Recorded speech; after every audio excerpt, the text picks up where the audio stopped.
we need to start preparing ourselves for the very real possibility that the Browns trade Myles Garrett. After his trade request, I wouldn't say it's a slam dunk that he's going to get dealt. The Browns have said they have no interest in trading Garrett, but we know how these things go, and my money is on Garrett's going to end up getting dealt. So I want to look at 5 trade packages the Browns could get for him, and then with those acquired draft picks, who they could select in April's draft. I also want to remind you guys that the Browns are probably not going to get what you think they should get for Garrett. Here are a couple of recent trades that included first-round picks for defensive players. And you can see that, well, some guys got 2 first-rounders like Jamal Adams and Jalen Ramsey. No one went for 3 first-round picks. Now, not everyone here is as good as Myles Garrett. Khalil Mack was younger and also coming off a recent Defensive Player of the Year campaign. He went for 2 first-round picks, but I'm here to say you should lower your expectations for what the Browns are going to get in a Garrett trade. Not that they won't get anything, but I don't believe they're going to get 3 first-round draft picks. So with that, we're going to run through 5 trade destinations when in reality, like 27 teams, exclude the AFC North, are in contention for getting Myles Garrett. But starting with the Chicago Bears, who have the 10th overall draft pick, I could see them making a push for Garrett. Similar to how they made a push for Khalil Mack, they had a young quarterback in his second year, Mitch Trubisky, and felt like we are in a good spot to go out and make a trade for a star defensive player. So Myles Garrett could be that Khalil Mack for the Chicago Bears in 2025. Let's look at what the Browns could get in a deal with Chicago. I've got the Browns getting their 10th overall draft pick, their second round draft pick. They have 2, by the way, theirs and the Panthers, and a future third round draft pick. So a first, a second, and a future third for Myles Garrett and a 6th-round draft pick. They have so many 6th-round draft picks, I'm just going to throw them into pretty much every trade. No, they don't get 2 firsts, but they do get a top 10 draft pick, which is very, very valuable, including an early 2nd-round draft pick. So with these acquired draft picks, here's a potential mock draft for Cleveland. How about Abdul Carter 2nd overall to quickly try and replace Garrett? Then, with the 10th overall pick, Josh Simmons out of Ohio State. I think he's going to fall a little bit in the draft because of his injury halfway through the season, but I see a very versatile player who can play left or right tackle, but I want to put him at left tackle to replace Jed Wills. To open up round 2, the Browns have their own 33rd overall pick, and I love Caleb Johnson out of Iowa. I think he could be similar to like David Montgomery, for example. Then with the Bears' 41st overall pick, how about Trey Amos, the cornerback from Ole Miss? He's very lengthy, and he's got good production. Kind of reminds me of Martin Emerson, who the Browns fell in love with in the pre-draft process. And then finally, with the Browns' own 3rd-round draft pick in the 67th spot, Jackson Dart, quarterback out of Ole Miss. I am going to proceed with what is best for the Cleveland Browns. Myles Garrett wants to go to a Super Bowl contender. Myles Garrett does not have a say in where he gets traded, unless the Browns want to do right by him. And I don't get the sense that this is going to be a clean separation. I think it's going to get messy. I think it could get ugly. And if the Bears offer all those picks, including a top 10 draft pick, the Browns are not going to trade him to Buffalo because, well, Myles wants to play for a Super Bowl contender. No, the Browns are going to do what's best for themselves. And if they can get the 10th overall draft pick, they're going to take that over what Myles wants. So my guess is they are not going to run it by Garrett and go, why don't you fax over a list of teams you'd love to play for, and we'll work off your list. I don't get that sense from Cleveland right now. Now, a name that's been in hot water the last couple of hours, Andrew Berry. Do you want him fired? I can understand why people do not want Andrew Berry making all these draft picks because he hasn't necessarily nailed it in the NFL draft. He hasn't had a ton of early picks. Jed Wills, not a very good pick, but Greg Newsome late in the 1st round, a quality starter so far in his NFL career.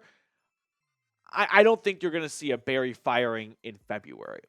My suspicion is Jimmy Haslam is going to stick by Berry and Stefanski and see this thing through. Although I also don't think Haslam went into the offseason thinking we're going to be trading Myles Garrett soon and we're going to be trusting Andrew Berry to make all these draft picks. Second destination to keep an eye on, the Atlanta Falcons, who have the 15th overall pick in this year's draft. They're a little bit, I want to say, closer to being a real contender. They won more games than Chicago, but the Bears have Caleb Williams, so that's a big X factor as well. Here's the trade idea that I came up with for these two teams. Pretty simple. Browns get the 15th overall pick from Atlanta and their first round pick next year. This is your multiple first round draft pick trade idea. So you're not acquiring any additional picks in day 2 of the draft like you were with the Bears, but you are picking the first round again twice, and you have 2 first round picks next year. So after getting the 15th overall pick from the Dirty Birds, here is my mock draft. Abdul Carter yet again at number 2, but keep on watching. That's going to change. Then I'm going to go Will Campbell out of LSU with the 15th overall pick. I'm guessing Joel Bitonio is going to retire as soon as Myles Garrett gets traded, and you might want to draft a versatile lineman who played at left tackle his entire time in Baton Rouge, but can kick into guard in the NFL. Then with the 33rd overall pick, I really like Benjamin Morrison. He unfortunately had his season cut short due to a hip injury, but before that injury, he was awesome for the Fighting Irish. In round 3, I'm going to go with Quinshon Judkins out of Ohio State, and then Jaden Higgins is a name to watch for. He is rising up draft boards out of Iowa State, the wide receiver. This is a trade and a mock draft that is designed around getting a quarterback in 2026. You could still use one of your third-round picks on a quarterback like Will Howard, Kyle McCord, or Jackson Dart. But ultimately, this is we are kind of punting on 2025, and we are going to do everything we can to get the quarterback of the future in 2026 with having 2 first-round draft picks. Before we look at the other trade packages I came up with, I do want to give a shout-out to our friends over at Game Time. Game Time has this awesome feature called Game Time Picks that makes getting tickets to see your favorite teams play live even easier. You see, over at Game Time Picks, they will filter out the fluff for you to show you only incredible deals on great seats. Game Time Picks will have flash deals and zone deals. Also, you can filter by city. So filter it to Cleveland if you live there, and then check out what's going on with the Cavs or a concert or any other sporting event in your area. So make sure you check out Game Time today, because with Game Time, you'll get the Game Time guarantee. If you find tickets in the same section and row for less, they will credit you 110% of the difference. Take the guesswork out of buying tickets with Game Time. Download the Game Time app, create an account, and use code CHATSPORTS for $20 off your first purchase.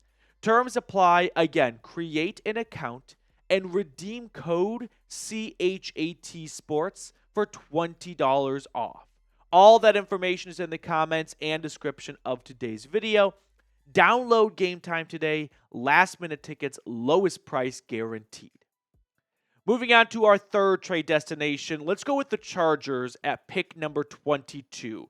Khalil Mack is a free agent. Joey Bosa, unfortunately, has seen his production dip due to injuries, and I could see the Chargers with Harbaugh and Herbert after making the playoffs feeling like we can make an all-in type of move to really push the Chiefs for the AFC West. So here's the trade idea that I cooked up. The Browns get the 22nd overall pick. They get the Chargers' third-round draft pick, 86, and they get a future first-round draft pick. And once again, I'm just throwing them one of the Browns' million sixth-round draft picks. So after making this deal, here's the mock draft I went with. How about Travis Hunter with the second overall pick, because the Browns want to go edge rusher at pick number 22. They get 2 unbelievable athletes, and we know Andrew Berry highly values and covets players with great relative athletic scores. Hunter can play defense. He can play offense for you in specialty packages. Shamir Stewart, not a lot of production, which concerns me a lot, but the Browns are big traits people. That's a 6'7", 280-pound man who moves very quickly with incredible bend. They might look at him as, well, we can get another Texas A&M defensive end who is an incredible athlete. It's not going to be nearly as good as Myles, but it's a start. And after that, with the 33rd overall pick, I went with an offensive lineman, Armand Membo out of Mizzou. He played right guard and right tackle a little bit for the Tigers, so once again, finding a little bit of versatility on the offensive line. In round 3, I went with Trayvon Henderson, running back from Ohio State. And then Darian Porter, he's a fun prospect to watch for. He is 6'4" as a cornerback, incredible length. He's had a bunch of Iowa high school track records. And again, I'm trying to think, what would Andrew Berry and the Browns do? I'm not doing what would I do, because I'm not in Berea, I'm not in the war room. And I'm thinking they could find some really good athletes to develop. This is what I'm calling your swirl trade. It's my favorite soft serve ice cream. It's half vanilla, half chocolate, right? Where you are getting a pick for the future, adding the Chargers' first-round draft pick, which is probably not going to be super early, for being honest, but you're also getting a pick for this year's draft. Not only are you getting their 22nd overall draft pick, but you're adding yet another day 2 pick, and now you're looking at having six picks in the top 100. So a little bit of Hannah Montana, best of both worlds here. Pick number 24, the Minnesota Vikings. I could see them having interest in Garrett. They are a team who feels like they are really building something after a 14-win, not out of the blue, but kind of out of the blue for the Vikings, so strike while the iron is hot. Everyone wants to see J.J. McCarthy come over. That's not the trade idea I have here. How about Dallas Turner? Their first-round draft pick last year out of Alabama, who is an incredible athlete, and I know I keep saying those words over and over again, but that's what the Browns look for in draftees. So great size, great speed, great bend. First-round pick last year from Alabama, along with their first-round pick this year and a future third-round draft pick, because they don't have a ton of day 2 draft capital for 2025 in exchange for, you guessed it, Garrett and a 6. Why not J.J. McCarthy? I don't think the Vikings took J.J. McCarthy last year, 10th overall, to trade him 7 months later. Hot take. I think they value the quarterback position too much to move on from J.J.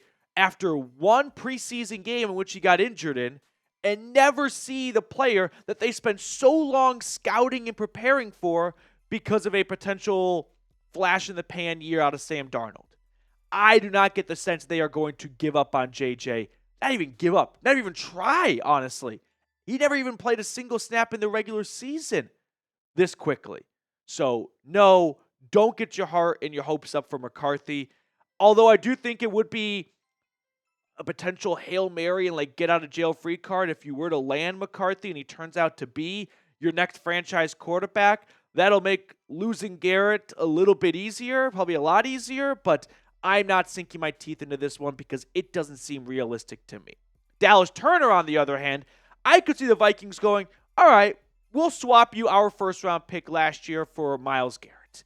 He was not super impressive in his rookie campaign, only 3 sacks. He only played about 30% of defensive snaps, but rookie season, I'm willing to bet that Jim Schwartz can coach him up a little bit, and the Browns could fall in love with him if they look back at some of his Alabama tape. And here's the mock draft I'm going with here. Shedeur Sanders, 2nd overall. Jack Sawyer, 24th. We'll stop right here. I'm going with Shedeur 2nd overall because this might be an opportunity where the Browns feel like if we can't get J.J. McCarthy, but we have an additional first-round draft pick, let's go quarterback at number 2. We'll give it a chance. And if it doesn't work out with Shedeur, we still have another first-round draft pick that we feel like we can find a quality long-term starter at. And I think Jack Sawyer just has an incredible, amount of fire and passion and engine and effort and motor to his game, along with a great run in the college football playoff going up against supposedly the best teams, you know what I mean? So I like Sawyer at 24 for them. Caleb Johnson, I'm once again going back to him. I'd love to see the Browns add a running back in round 2 or 3. And then to finish out day 2 of the draft, Emory Jones, the LSU right tackle, he was there for a long time. That could be a nice plug-and-play guy once Jack Conklin moves on. And then Mason Taylor, a very athletic tight end out of LSU, great size, and Njoku's getting older. Plus, if you're trading Garrett, you might be trading the Chief as well. And they have not drafted a tight end who's been meaningful in a while. So I like adding Taylor in round 3. Before we check out the other trade destination for 95, new month, new sub battle between us and Steelers talk. So if you can't stand the Pittsburgh Steelers because they were dancing on the Browns' graves yesterday, hit that sub button down below. Let's take down Steelers talk and subscribers this month. fifth and final trade destination, the Buffalo Bills with the 30th overall pick. The Bills should do everything in their power to try and acquire Garrett. They are so close to finally taking down Patrick Mahomes. 0-4 in the playoffs. You got to make a big move. I don't think the Bills can feel like, you know what the missing piece to beating Mahomes in the AFC Championship game is? The guy we're getting 30th overall. No, it's 2023 Defensive Player of the Year, Myles freaking Garrett. So this is the trade idea I am going with. Browns get the 30th pick. They get one of 2 second-round picks the Bills have because they have another one from trading Stephon Diggs to Houston and a future first. This is more or less 3 second-round draft picks. Like, the quality player you're getting is a second-round guy. But you are going to have 2 first-round picks, so 2 players you can pick up a fifth-year option on. But I fully expect their first-round pick next year to be right around where it is this year. And the 30th overall pick in terms of the quality of the player you're getting is not all that different from the 35th overall pick in round 2. But there is a stigma of, well, one's in round 1, one's in round 2. Is the guy you get 23rd overall very different than the guy you get 25th overall? No, not really. So this is we're going to get 3 second-round picks, but we can pick up a fifth-year option on 2 of those 3 guys right here. So after making this deal, here's the mock draft I'm rolling with. I'm going back to Abdul Carter, 2nd overall, to try and replace Garrett. Then, with the 30th overall pick, I'm going to find the new left tackle of the future in Ariante Irsay out of Minnesota, longtime starter for the Golden Gophers. At pick 33, I love Jahdae Barron. He is a versatile player for Texas. He's gone all over their defensive backfield, from inside to outside corner to playing safety. This seems like a great plug-and-play guy anywhere Jim Schwartz needs him. Kind of like a younger Rodney McLeod type replacement. And then with the 56th overall pick, why not take a chance on a quarterback like Jackson Dart? You could swap Dart with Will Howard, Kyle McCord. Just insert your favorite day 2 quarterback at 56. It's okay to reach on one right there because you've got 2 more third-round draft picks at 67, and I can't even fit the third-round pick they have from the Buffalo Bills at 94 on screen. So revisiting all 5 trade ideas, you're getting first, second, and a future third from the Bears, 2 first-round draft picks from the Falcons, and then with the Chargers, a first, a third, and a future first, but it's a later first than where the Falcons and the Bears are picking. With the Vikings, I'm including Dallas Turner along with the first and a third-round draft pick, and then with the Buffalo Bills, we've got the basically 3 second-round draft picks, but 2 of them are going to be late in the first round. So revisiting all these trade ideas, and we'll filter through them one more time. Just let me know what your favorite trade idea is. Which one do you think is the best for the Browns? And that's what I'm in the business of. What is the best for the Cleveland Browns? Myles might want to go to a contender. He does not have say over where he goes. So I'm thinking the Bears might be the best. The Falcons is really good too because you are getting a future first-round pick, which could help you get a quarterback in next year's draft. I also don't hate the Chargers trade, but you also got to ask yourself, if you're acquiring a future first from a team, which team do you think will be worse next year? The Chargers or the Falcons? The odds say probably the Falcons, since one team just made the playoffs and one team didn't. If you love Dallas Turner coming out of Alabama, that could be a quick, not replacement, but a high upside prospect, and you are getting a first and a third round pick. The Vikings one might be my least favorite because Turner was a little underwhelming, and I had high expectations for him as an athlete coming out of the draft. The Bills is, I would say probably the most plausible, but also underwhelming because you're going to see, the Browns got 2 firsts and a second. They got 3 picks that are going to be picking late in round 1 and late in round 2, or mid-round 2 in 2025. So that's going to do it for us on today's episode. Let's pick a card. Sports is supposed to be fun, and yesterday for Browns fans was not a lot of fun, but we'll try and end today's show with a little bit more of a, routine of picking a card. I got Mr. Dylan Summers on the 1s and 2s today. Dylan, which card do you want to go with? Let's go the 7 of spades. 7 of spades for Mr. Dylan. I'm going to go, my first thought is 9 of diamonds, but that's wrong. So I'm going to play the odds here. I'm going to say ace of clubs. No, 6 of diamonds. 6 of diamonds. All right, that's it for today's episode. I'll be back probably in a few hours with the second video for today.